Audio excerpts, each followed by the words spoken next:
જી નમસ્કાર, હું TR Jadav TR એજ્યુકેશનમાં ફરીથી એક નવા વિડીયોમાં તમારું સ્વાગત છે.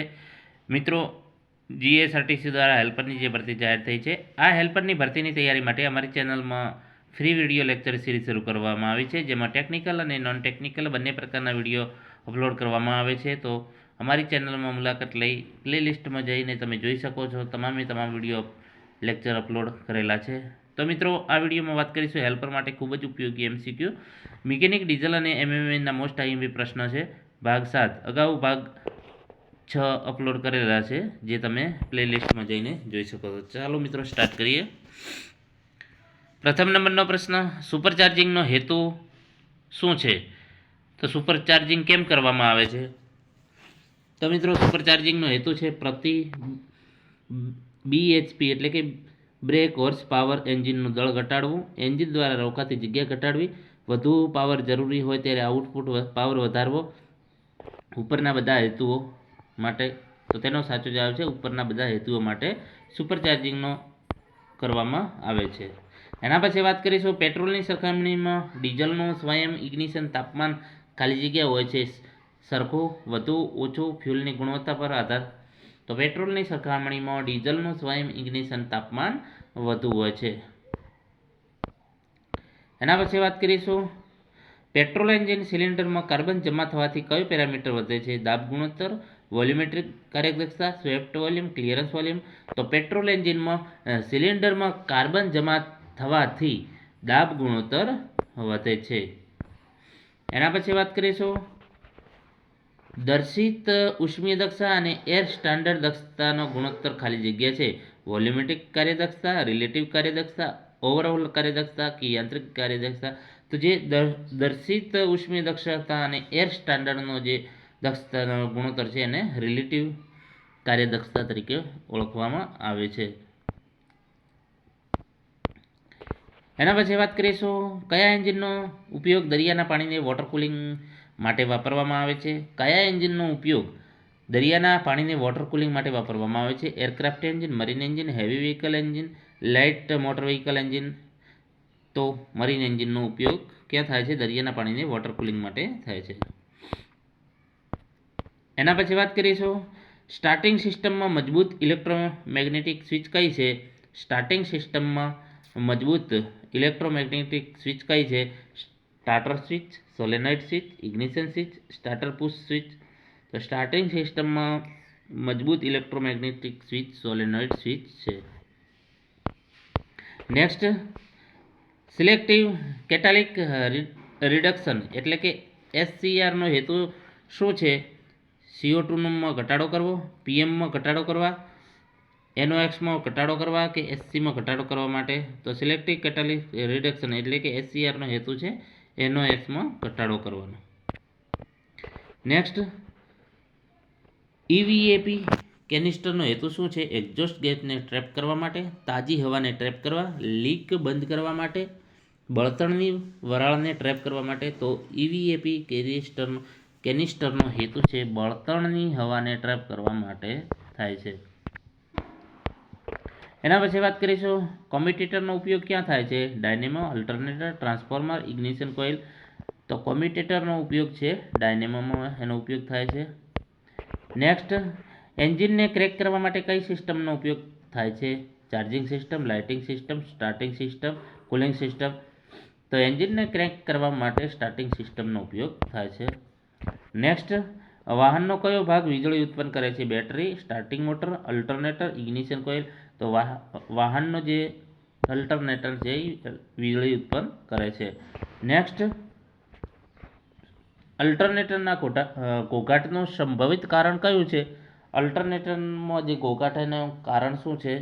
તો loose mounting, blown fuse wire, તૂટેલો drive belt, voltage regulator winding open. તો તેનો સાચો જવાબ છે લૂઝ માઉન્ટિંગના લીધે અલ્ટરનેટરમાં ઘોઘાટ આવે છે.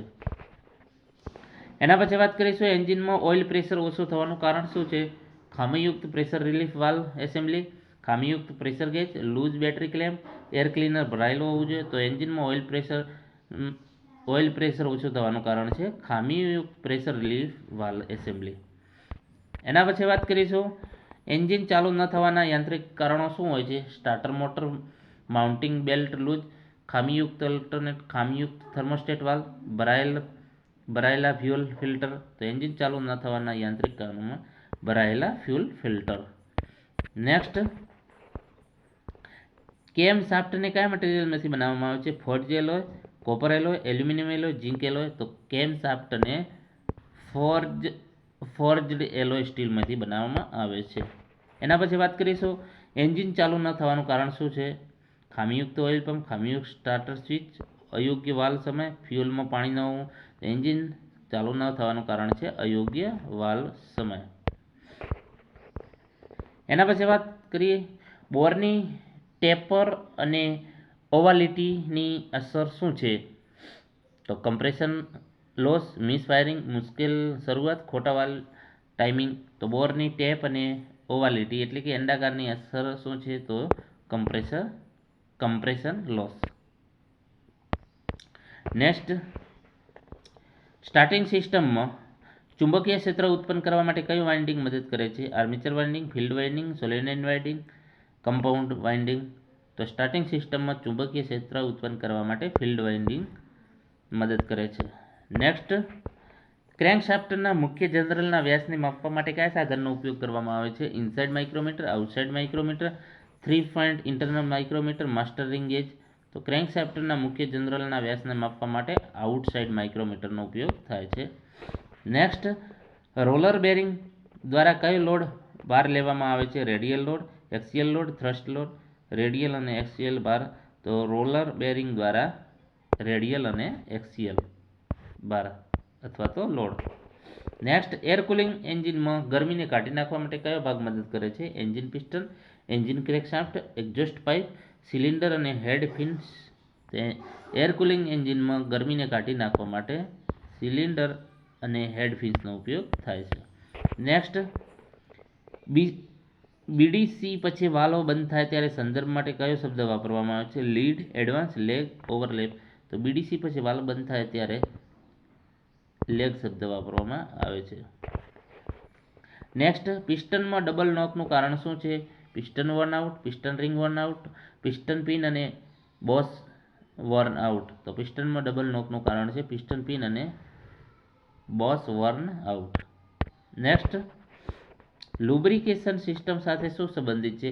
ઓઇલ ફિલ્ટર પર ઉષ્ણીની અસર પડે, ફરતા ભાગોનો ઘસારો વધારે, ઓઇલ આપીને ગેસ દ્વારા વધારો, ફરતા ભાગોના ઘસારાને ઓછો કરવા. તો લ્યુબ્રિકેશન સિસ્ટમ સાથે ફરતા ભાગોના ઘસારાને ઓછો કરે છે.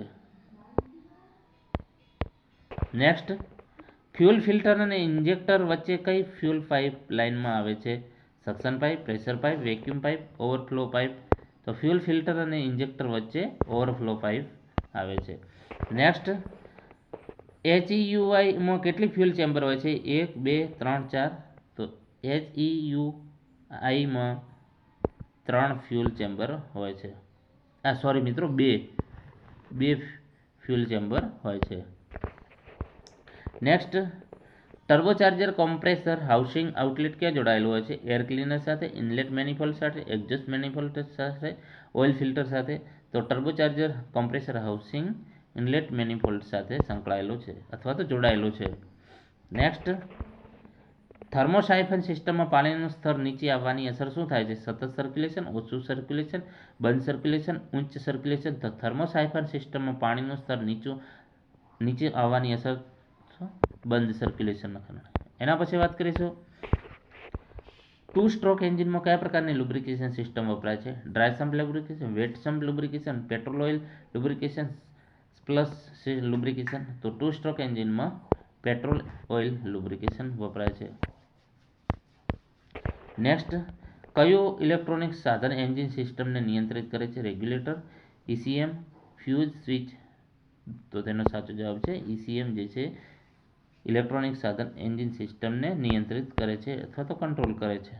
એના પછી વાત કરીશું ફ્યુઅલ ટાંકીમાં શા માટે બફલ્સ આપવામાં આવે છે? ટેન્કમાં ફ્યુઅલના સ્લેશિંગને ઘટાડે, ફ્યુઅલ ટેન્કને મજબૂત કરવા, ફ્યુઅલ ટેન્કમાં ચેમ્બર બનાવવા, ચોરસ અને લાંબી ફ્યુઅલ ટેન્ક બનાવવા માટે. તો ફ્યુઅલ ટાંકીમાં બફલ્સ રાખવાનું કારણ છે ટેન્કમાં ફ્યુઅલના સ્લેશિંગને ઘટાડે છે. ઓપ્શન એ સાચો જવાબ છે. એના પછી વાત કરીશું ફ્યુઅલ ટાંકી શા માટે એ ચર્ચા થઈ ગઈ પ્રશ્નની. એચયુમાં કેટલી ફ્યુઅલ ચેમ્બર હોય છે? તો 2. નેક્સ્ટ, આ પણ પ્રશ્નની ચર્ચા થઈ ગઈ. કયું ઇલેક્ટ્રોનિક સાધન એન્જિન સિસ્ટમને નિયંત્રિત કરે છે? તો ECM. ઓપ્શન બી સાચો જવાબ છે. નેક્સ્ટ, લુબ્રિકેશન સિસ્ટમ સાથે શું સંબંધિત છે? તો આ પ્રશ્ન પણ ચર્ચા થઈ ગઈ છે. ફરતા ભાગોના ઘસારાને ઓછો કરે. ફ્યુલ ફિલ્ટર અને ઇન્જેક્ટર વચ્ચે કઈ પાઇપલાઇન વચ્ચે આવે છે? તો ઓવરફ્લો. તો મિત્રો આજે મિકેનિક ડીઝલ અને MMBના મોસ્ટ IMP પ્રશ્નોની ચર્ચા કરી. જો વિડીયો પસંદ આવે તો લાઇક કરજો, શેર કરજો અને મિત્રો ચેનલને સબસ્ક્રાઈબ કરવાનું ન ભૂલતા. Thank you for watching this video.